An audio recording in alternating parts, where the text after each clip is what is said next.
crust on steak is better than grill marks. End of discussion. Grill marks, they look pretty, they're cool. I get it, but crust actually has flavor. When it's done really well, you have some of the saltiness from the seasoning and then the fat that's rendered on the outside. It just makes for the perfect bite. So today we have 3 New York strips and we're doing 3 different methods, one on each of them. And we're gonna see which one gets the best overall crust, the best flavor, and which one is the easiest to do. On this first guy, we're gonna dry brine it. This is a classic method that a lot of chefs use. I'm gonna add some salt on the outside and we're gonna actually dry out the moisture on the outside to encapsulate a lot of that moisture, and that drying out process when it goes onto the grill should create some epic crust. All right, so we're gonna set this overnight and then we're gonna work on these other guys. On this next one, we're gonna do a butter based. So with this guy, we're gonna season it up with salt, pepper, garlic, and a little bit of oil, and we're gonna add it onto our grill and slowly cook it,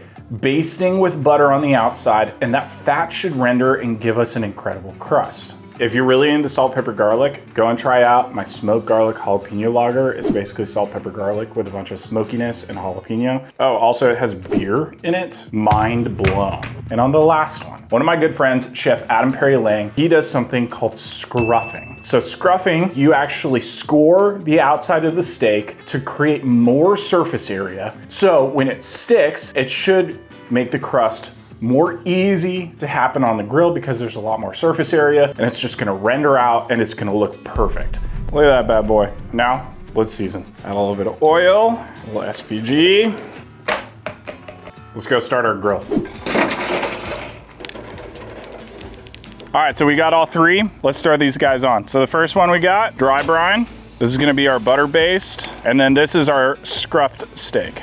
All right, so the 2 outside ones, I'm not even gonna really touch, and then this inside one I'm going to baste. The whole one flip method, you only touch it once, has been debunked. Flip it as many times as you want. Actually, once the crust has been created, especially with this butter-based one, I'm gonna flip it multiple times and try and touch up little areas to see if I can get a better crust as we go. So this grill is my brand new fire grill. It is a portable live fire grill. It packs fully down to basically like the size of a cooler. So it comes with a modifiable Santa Maria, so you can go up and down really easily and control the temperature. It has incredible airflow, some really cool skewer systems, 2 years of work to come out with a super innovative grill that's also portable. You can go and buy this grill right now at fire.com. You can check the link in the description down below. All right, so this guy is looking good.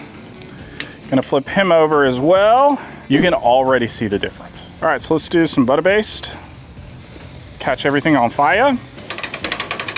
So the scored guy is already done.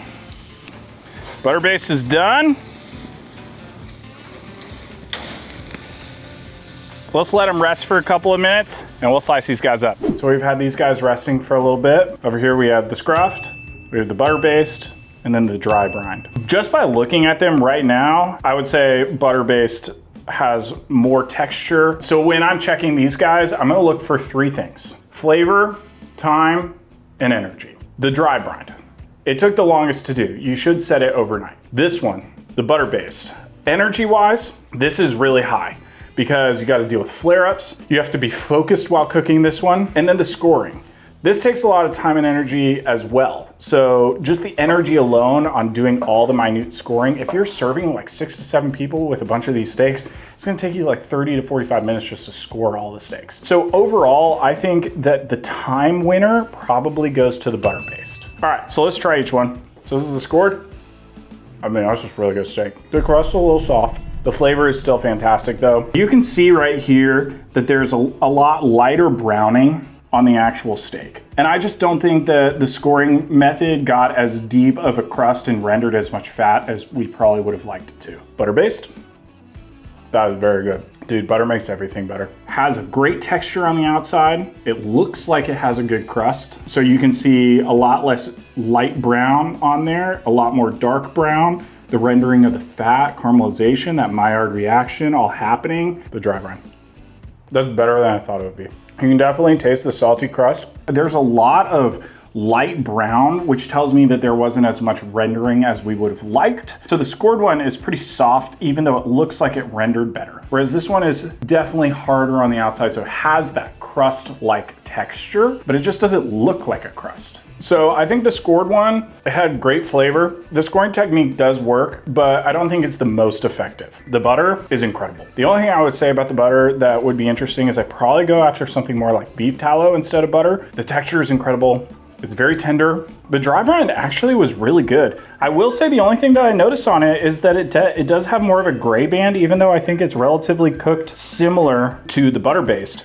So it has this like gray band on the outside, which is from the salt pulling out the moisture. But overall, winner without a doubt, the butter. Fat makes flavor. If I were to do it different though, I'd probably use beef tallow. It's not gonna burn as easily and it's gonna taste even more beefier and meatier on your steak. Make sure to go and hit that subscribe button. Make sure to go and check out some of my recipes by clicking the link in my description. Go and buy some of my seasonings as well. There's some epic ones. I actually think Bourbon Prime is one of my favorite seasonings to go on all of steak. So go and check that out as well and stay so freaking delicious. Cheers.